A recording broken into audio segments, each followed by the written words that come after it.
हमारा जो सबसे इम्पोर्टेंट एक जो टॉपिक शुरू होने वाला है वो है आपका ऑब्जेक्टिव्स ऑफ द टीचिंग। ठीक है, कि टीचिंग के ऑब्जेक्टिव क्या क्या है। यहाँ से हर साल अभी जो दो जो साल है वो कॉन्टिन्यूसली क्वेश्चन पूछा गया है, तो इसमें आपने कैसे क्वेश्चन अटैम्प्ट करना है उसके बारे में भी आपको बताया जाएगा। ठीक है, तो पहले हम इसका जो ब्रीफ सा देख लेते हैं कि ऑब्जेक्टिव ऑफ टीचिंग जो है वो क्या होता है। ठीक है, अगर हम लोग बात करें ऑब्जेक्टिव ऑफ टीचिंग के बारे में, तो प्राइमरी ऑब्जेक्टिव किसी भी टीचिंग का क्या रहेगा, मैंने आपको बताया था कि एजुकेशन, जो नॉलेज को लेना। ठीक है, सबसे पहला क्या है जो आपका जो टीचिंग ऑब्जेक्टिव, नॉलेज को एक्वायर करना, स्किल को डेवलपमेंट करना, अंडरस्टैंड करना जो आपको पढ़ाया जा रहा है, और कॉम्प्रिहेंशन होता है उस चीज़ को समझना। ठीक है, ये रहता है किसी भी टीचिंग का प्राइमरी ऑब्जेक्टिव। अगर हम सेकेंडरी ऑब्जेक्टिव के बारे में बात करें तो एप्लीकेशन ऑफ द नॉलेज। ठीक है, कि जो आपने पढ़ा उसको अप्लाई कर पा रहे हैं आप, development of higher thinking skills and social developments. Tertiary objective की बात करें तो preparation for employment, life long learning and contributory to society. अब क्वेश्चन यहाँ से नहीं आता है। ठीक है, क्वेश्चन कहाँ से आता है, यहाँ से आता है क्वेश्चन। ठीक है, इस चीज़ को बहुत ही ज़्यादा इंपॉर्टेंट आपका ये टॉपिक है, जहाँ से 101% आपका जो क्वेश्चन इस बार आना ही आना है ना। तो इसमें क्या है, लर्निंग ऑब्जेक्टिव्स को पढ़ने के लिए हमारे पास क्या आती है, ब्लूम्स क्लासिफिकेशन। ठीक है, तो सबसे पहले देख लेते हैं कि ब्लूम्स क्लासिफिकेशन इसका नाम क्यों पड़ा। ब्लूम्स क्लासिफिकेशन इसका नाम डॉक्टर बेंजामिन ब्लूम ने इसको दिया था। ठीक है, डॉक्टर बेंजामिन ब्लूम के द्वारा ये क्लासिफिकेशन दी गई थी। जो हमारी जो शिक्षा है उसके क्या क्या उद्देश्य हैं उसके लिए इन्होंने क्या करा था, एक जो क्लासिफिकेशन दी थी बेंजामिन ब्लूम ने। ये एक एजुकेशनल जो है वो साइकोलॉजिस्ट थे। ठीक है, कि जिन्होंने जो है वो एक क्लासिफिकेशन दी, एक जो वर्गीकरण दिया जिसको हम बोलते हैं ब्लूम्स क्लासिफिकेशन। अब ब्लूम्स क्लासिफिकेशन में इन्होंने 3 डोमेन दिए हैं। ठीक है, ये एरो को आप भूल जाइए, ये एरो का नहीं है कोई भी इसमें रूल। 3 डोमेन दिए इन्होंने।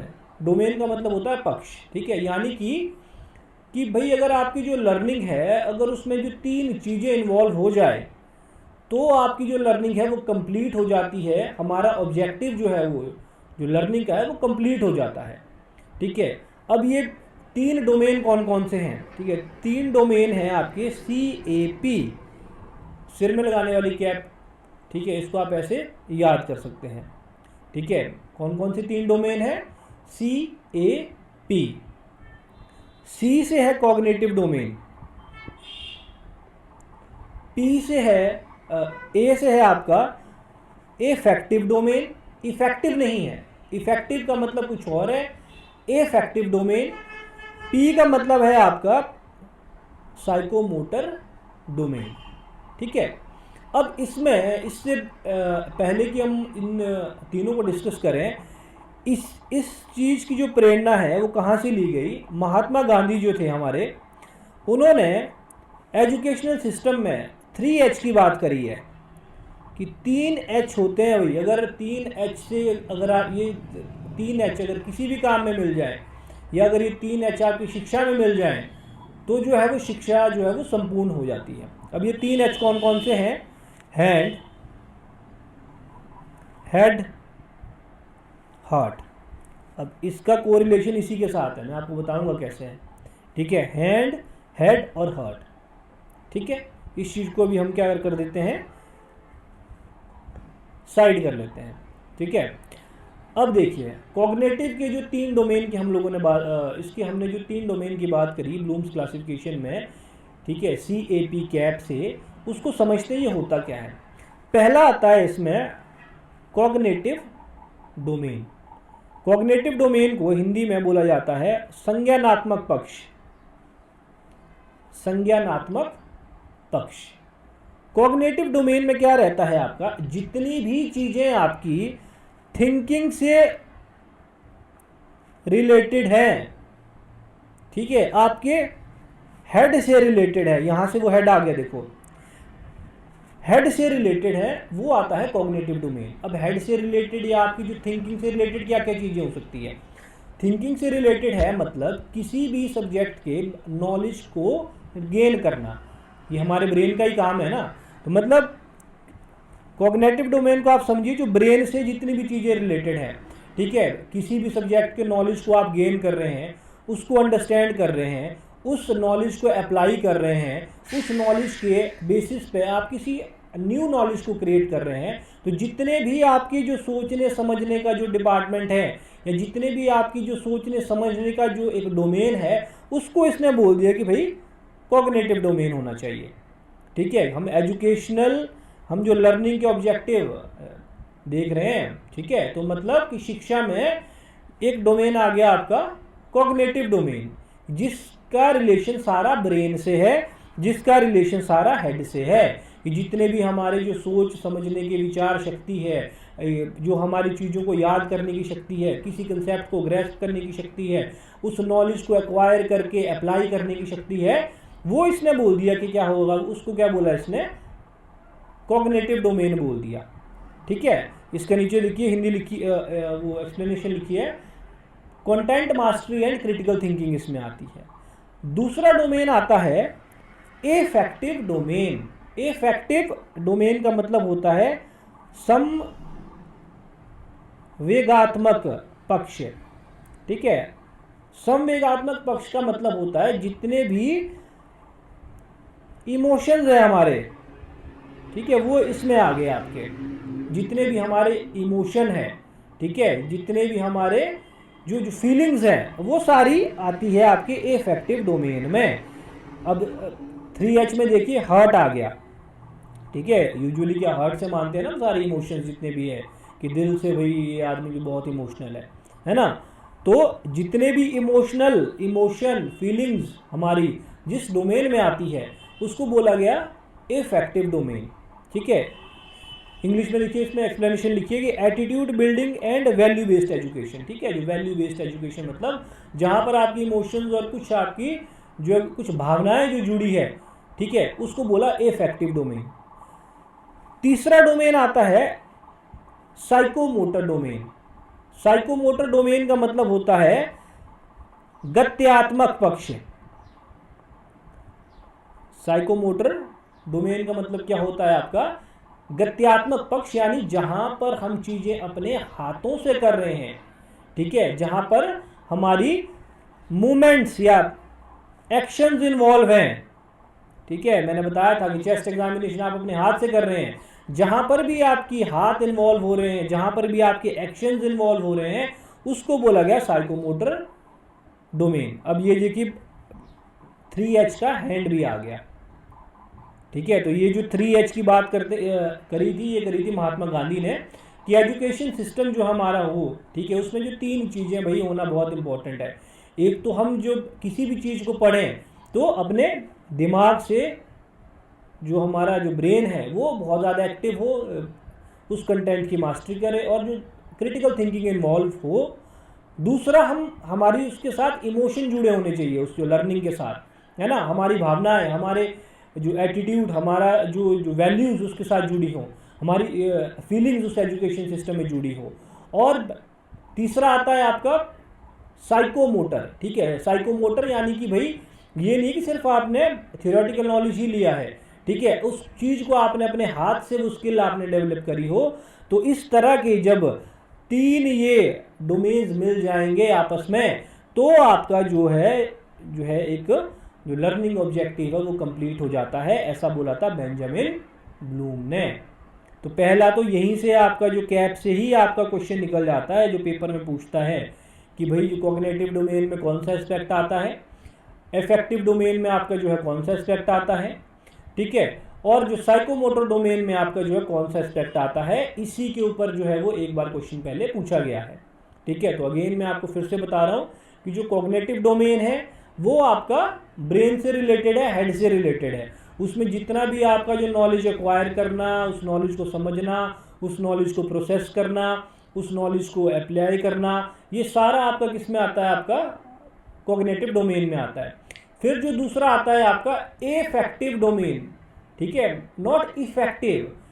इफेक्टिव का मतलब होता है प्रभावी, एफेक्टिव का मतलब होता है संवेगात्मक पक्ष, जहां पर हमारी इमोशंस, हमारी फीलिंग्स इन्वॉल्व हो।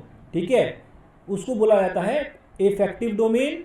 उसके बाद आता है आपका साइकोमोटर डोमेन। साइकोमोटर डोमेन मतलब हैंड, जहां से हम क्या करते हैं, अपनी हाथ से कोई एक्टिविटी कर रहे हैं, हाथ से कोई स्किल डेवलप कर रहे हैं, उसको बोला गया है साइकोमोटर। और ये तीनों चीजें आपस में कैसी है, इंटरकनेक्टेड है। तो बेंजामिन ब्लूम जो थे एक एजुकेशनल साइकोलॉजिस्ट, उन्होंने बोला कि भाई कि लर्निंग ऑब्जेक्टिव के लिए आपका जो है वो तीन चीजें आपस में जो इंटरकनेक्टेड होनी बहुत इंपॉर्टेंट है, तभी जो हमारा जो लर्निंग है वो एक तरह से कंप्लीट हो सकती है, तभी हमारी जो लर्निंग है वो एक तरह से जो है वो संपूर्ण मानी जाएगी। ठीक है, तो ये आपका जो था स्टार्टिंग था ब्लूम्स क्लासिफिकेशन।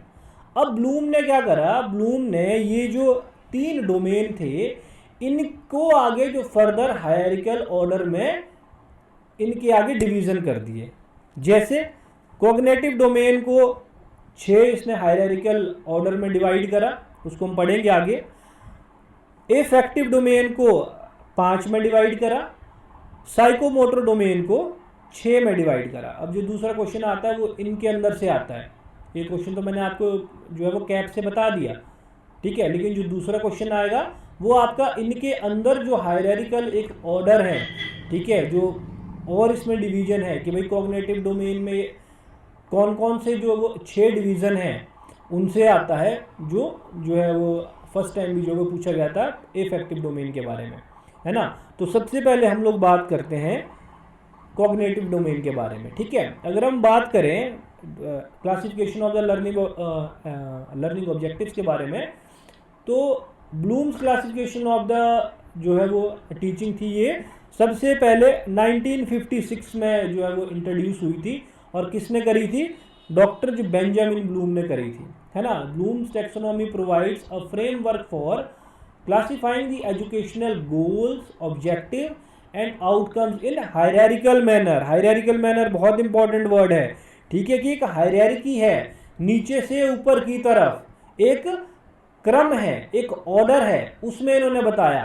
ठीक है, आगे बता रहा है कि arranged in the rank with some elements at the bottom and some at the top, यानी कि नीचे से ऊपर तक का एक ऑर्डर है कि नीचे लोअर वाले हैं, फिर ऊपर ऊपर जैसे जैसे हायरार्की में आप जाते हो वैसे वैसे ऊपर का ऑर्डर जो है वो इंक्रीज होता रहता है।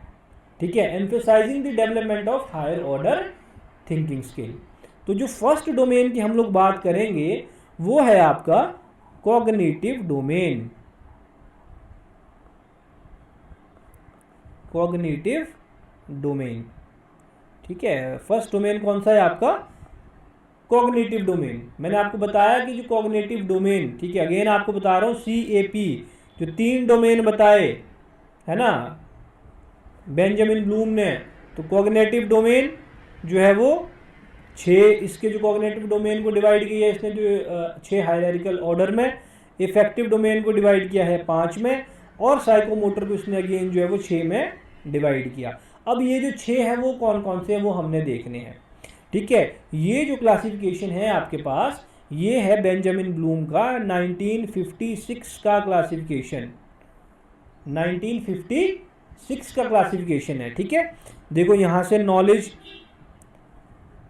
Comprehension, application, analysis, synthesis and evaluation, ये हायरार्किकल ऑर्डर में, अगेन हायरार्किकल ऑर्डर में बार बार क्यों बोल रहा हूँ, क्योंकि एक इसका क्रम निर्धारित है कि जो नीचे वाले हैं वो आपके लोअर लेवल पे है, ऊपर वाले आपके जो है वो हायर लेवल पे है। अब एग्जाम में जो सबसे पहले क्वेश्चन पूछता है इनके ऑर्डर के ऊपर क्वेश्चन पूछ लेता है। आपसे पूछा जाएगा कि 1956 का जो बेंजामिन ब्लूम का जो कॉग्निटिव डोमेन है उसका सीक्वेंस है कि बताइए भाई हायरार्किकल ऑर्डर में, उसको लगा के बताइए। तो इसीलिए मैं वही चीज़ को फोकस कर रहा हूँ बार बार जहाँ से क्वेश्चन आता है। तो सबसे पहला तो हमें इनके जो नाम याद होने चाहिए कि कॉग्निटिव डोमेन के जो 6 अंदर जो पार्ट्स है वो क्या है और उन पार्ट्स का हायरार्किकल ऑर्डर क्या है। मैं बोल रहा हूँ ये बेंजामिन ब्लूम का 1956 का जो क्लासिफिकेशन है। तो पहला सबसे लोअर जो एंड पे ये क्या मानता है, पहला सबसे लोअर एंड पे मानता है ये जो नॉलेज है। ठीक है, नॉलेज का मतलब है यहाँ पर कि जो हमारा जो ज्ञान है उसको रिकॉल करना। ठीक है, basic recall of the facts and information. ठीक है, जो सबसे जो फर्स्ट स्टेप आया वो आया नॉलेज। नॉलेज का मतलब क्या लिया इसने यहाँ से कि जो आपको चीजें पता है उसको रिकॉल कर पाना। ठीक है, दूसरा आता है कॉम्प्रीहेंशन, यानी कि जो आपने जो ज्ञान था आपका उसको अंडरस्टैंड करना। कॉम्प्रीहेंशन का मतलब होता है उसको अंडरस्टैंड करना, उसके अंदर जो इंफॉर्मेशन है उसको इंटरप्रेट करना। इसको मैं एग्जांपल के जरिए आपको भी बताऊंगा। ठीक है, तीसरा चीज आता है आपका एप्लीकेशन, कि जो आपका जो नॉलेज है उसको आप जो है वो कैसे अप्लाई कर रहे हैं, उसकी एप्लीकेशन आप जो है वो कैसे कर रहे हैं। ठीक है, चौथा स्टेप बताया इसने एनालिसिस। एनालिसिस का मतलब होता है कि इंफॉर्मेशन को जो टुकड़ों में बांटकर उसको जो है वो समझना। ठीक है, कि छोटे छोटे स्टेप्स में उसको जो ब्रेक डाउन करके उस चीज़ को हम बोलते हैं कि हाँ भी यार इस चीज़ का एनालिसिस करना पड़ेगा, हमें इस रिपोर्ट का मैं एनालिसिस करना पड़ेगा। तो एनालिसिस करने का मतलब क्या है कि आप उसको जो है वो छोटे छोटे स्टेप्स में बांटकर एक एक चीज़ को बहुत जो ध्यान से देख रहे हैं। ठीक है, एक एक चीज़ को बहुत डीप अंडरस्टैंडिंग के साथ जो है समझ रहे हैं, तो दैट इज एनालिसिस। ठीक है, पांचवा होता है सिंथेसिस। ठीक है, सिंथेसिस होता है कोई आपने जो ये जो नीचे वाला प्रोसेस है इसके जो बेसिस पे कोई नई चीज को सिंथेसिस करना, किसी नए नॉलेज को सिंथेसाइज करना, तो दैट इज सिंथेसिस।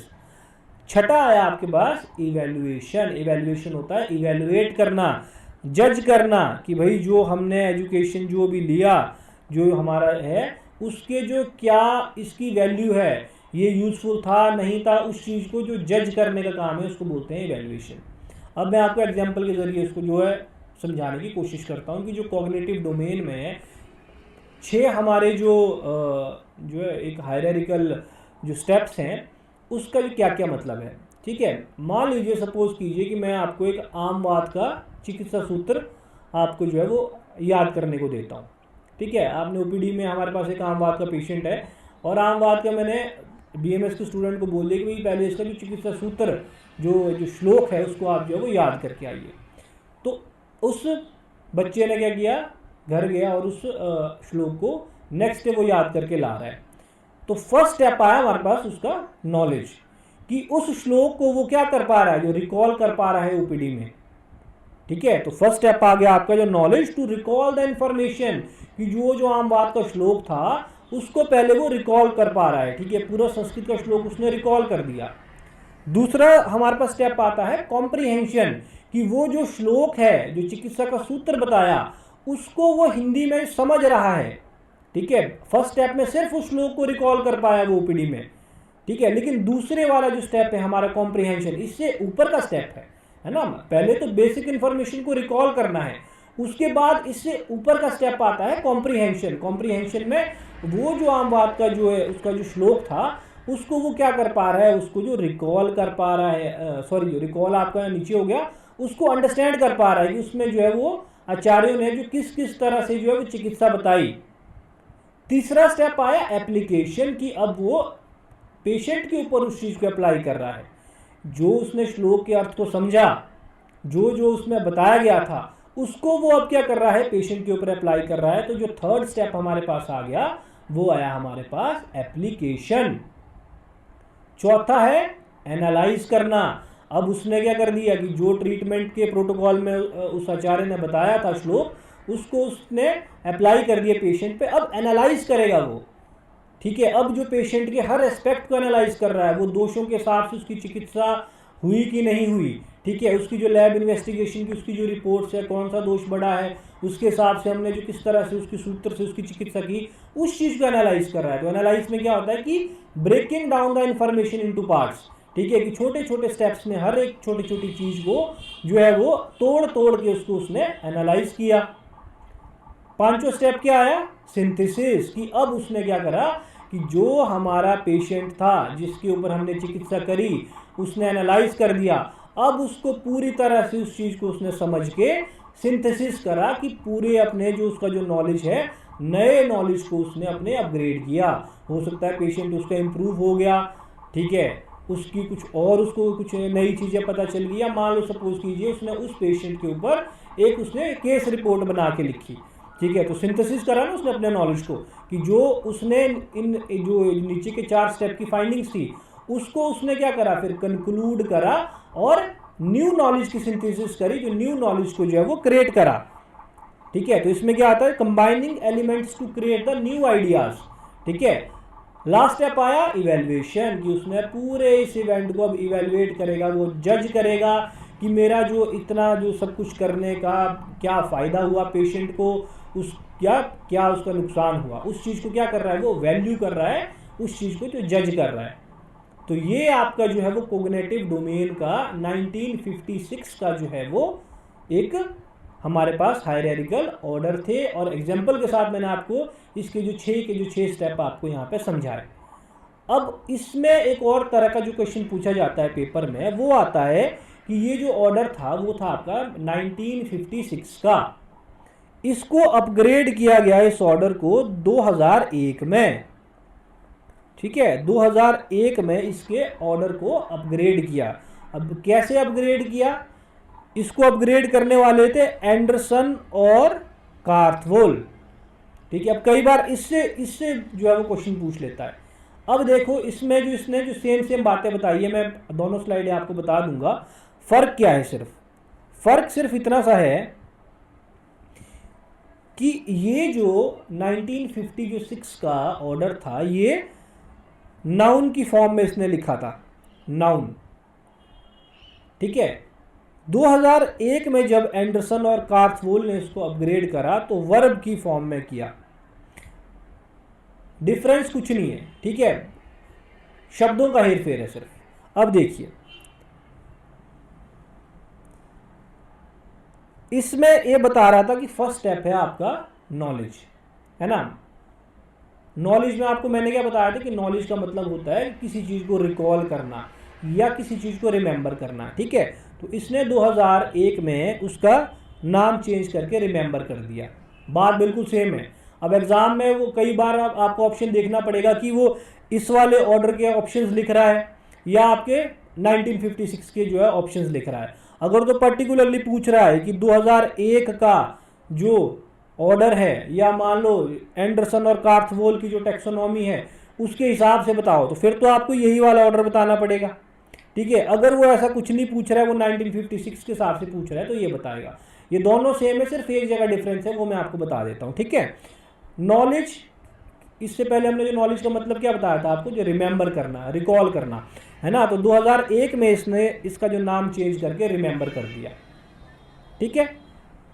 1956 में हमने पढ़ा था कॉम्प्रीहेंशन। कॉम्प्रीहेंशन का मतलब मैंने क्या बताया था, किसी चीज़ को अंडरस्टैंड करना, उस चीज़ को समझना, है ना। तो 2001 में इसने इसका नाम चेंज करके अंडरस्टैंडिंग कर दिया। ठीक है। ING सभी में अंडरस्टैंड मतलब वर्ब की फॉर्म में, है ना। एप्लीकेशन, एनालिसिस, ये दोनों इस ऑर्डर में बिल्कुल सेम रहे हैं, एप्लीकेशन और एनालिसिस। अब कहाँ पर डिफरेंस आया, इस वाले स्टेप में डिफरेंस आया, यही पेपर में पूछ लेता है। ठीक है। कि जो ब्लूम्स टैक्सोनॉमी 2001 है जिसको रिवाइज किया एंडरसन और कार्थवोल ने, उसने क्या करा, इवेल्युएशन को जो है वो नीचे रखा और जो सिंथेसिस का नाम चेंज करके क्या कर दिया, क्रिएट। अब सिंथेसिस और क्रिएट का मीनिंग सेम है ना। सिंथेसिस क्या होता है, बनाना, आइडियाज को, न्यू आइडिया बनाना, और क्रिएट का मतलब भी सेम है, लेकिन सिर्फ क्या किया इन्होंने, ऑर्डर को चेंज कर दिया। अगर आप 1956 वाला देख रहे हैं तो उसने सिंथेसिस नीचे लिया था, इवैल्यूएशन ऊपर लिया था। ठीक है। इसने क्या करा, 2001 में इवैल्यूएशन को नीचे ले आया और सिंथेसिस का जो नाम चेंज करके क्या कर दिया, इसने क्रिएटिंग कर दिया। अब दोबारा देखो, फिर से इसमें कंफ्यूज होने की कोई ज़रूरत नहीं है, मैं फिर से आपको बता रहा हूँ कि ब्लूम्स टैक्सोनॉमी 1956 में आई सबसे पहली बार। उसमें उन्होंने ऑर्डर बताया। ठीक है। ऑर्डर में क्या क्या बताया कि उन्होंने बोला कि भाई एक स्टेप होता है कि 6 जो हायरार्किकल स्टेप्स हैं लोअर से हायर की तरफ जाते हैं। ठीक है। पहला आता है आपका जो नॉलेज, फिर आता है कॉम्प्रीहेंशन, उसके बाद आता है एप्लीकेशन, फिर एनालिसिस, उसके बाद आता है आपका सिंथेसिस और इवैल्यूएशन। ये बताया था 1956 में। अब 2001 में इसके जो साथी थे एंडरसन और कार्थवोल, उन्होंने इसके हायरार्किकल ऑर्डर को चेंज कर दिया थोड़ा सा। उन्होंने क्या करा कि ये जो लास्ट के दो थे इनके मीनिंग सेम है, बस वर्ड चेंज कर दिए। ठीक है, नॉलेज का मतलब हमने क्या समझा था वहाँ पे कि नॉलेज का मतलब था किसी चीज़ को अंडरस्टैंड कर, किसी चीज़ को रिकॉल करना। ठीक है, रिकॉल करना यानी रिमेंबर करना। तो इन्होंने वर्ड यहाँ पे यूज़ कर दिया रिमेंबर, है ना। ऊपर वाला था कॉम्प्रीहेंशन, कॉम्प्रीहेंशन का मतलब होता है समझना, इन्होंने वर्ड यूज़ कर दिया अंडरस्टैंडिंग। ये बिल्कुल सेम है ना। एप्लीकेशन एनालिसिस वर्ड बिल्कुल एग्जैक्टली सेम है। सिर्फ कहाँ पे डिफरेंस आया है, जो टॉप के दो पोजीशंस थे उसमें इन्होंने चेंज करा। इवैल्यूएशन को नीचे लाया है और सिंथेसिस को ऊपर ले गए हैं, और सिंथेसिस का जो नाम चेंज करके क्या कर दिया, क्रिएटिंग कर दिया। अब क्वेश्चन मैंने आपको बताया ये तीन तरीके से पूछता है यहाँ पे।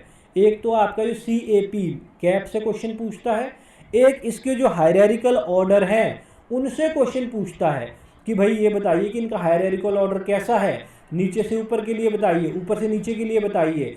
फिर उसमें ध्यान आपने ये रखना है कि ऑप्शंस कौन सी वहाँ पे लिखी है पेपर में।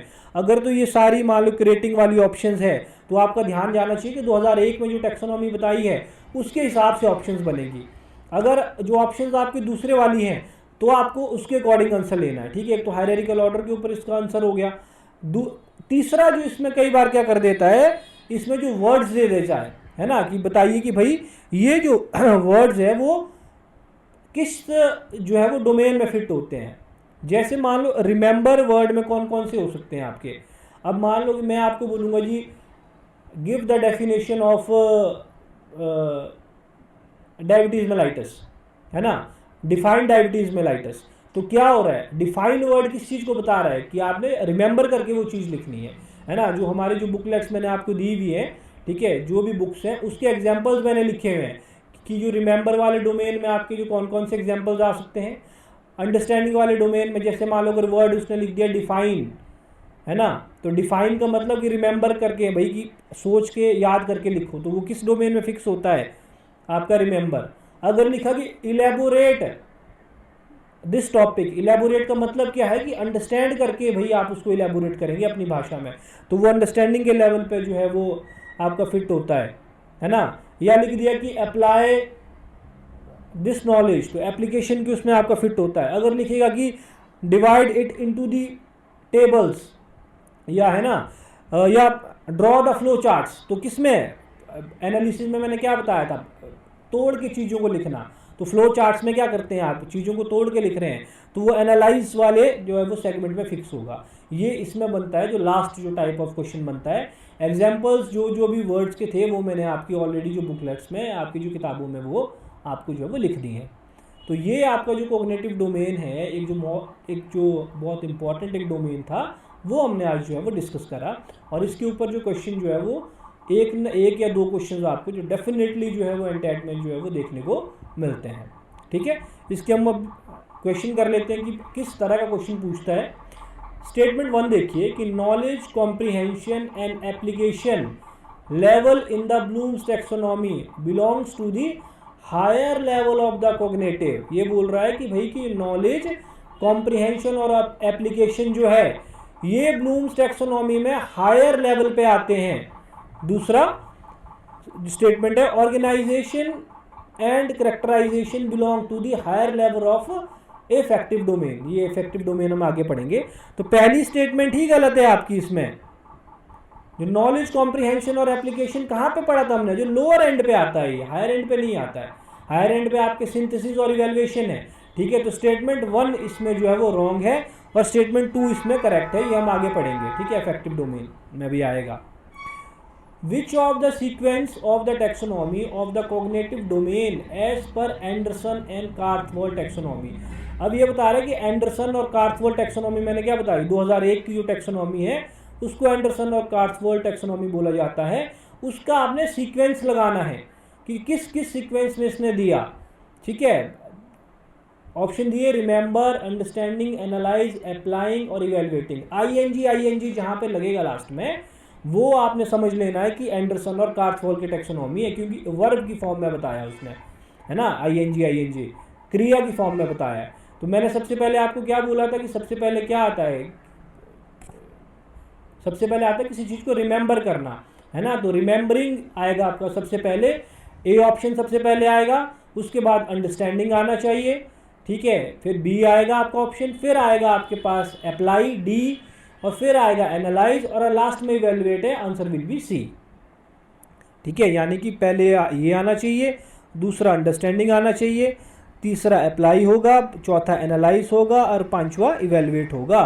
तो ये ऑप्शन आपको मिल रही है सी में, तो C will be the correct option. ठीक है, इस तरह से क्वेश्चन इसके जो सीक्वेंस के ऊपर भी जो है वो पूछा जाता है।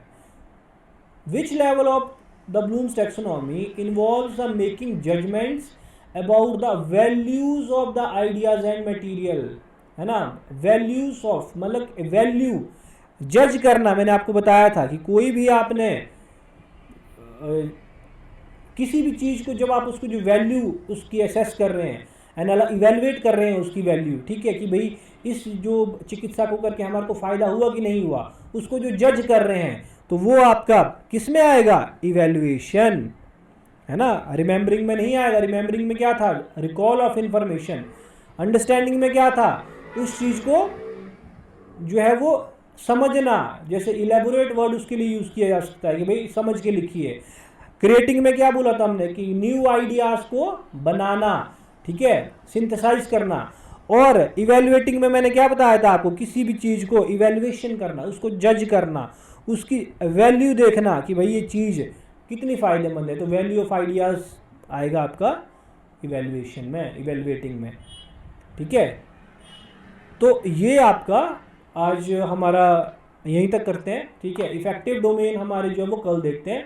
आज तक अभी तक का जो हमारा जो कॉग्निटिव डोमेन है, उससे आपके इसी तरह के ये जो 3 और 4 जो टाइप ऑफ जो क्वेश्चंस है वो आपके बनते हैं, वो हमने आज यहाँ पे डिस्कस करे। तो आज के लिए इतना ही। नेक्स्ट टाइम हम लोग इफेक्टिव जो है वो डोमेन को पढ़ेंगे। Thank you.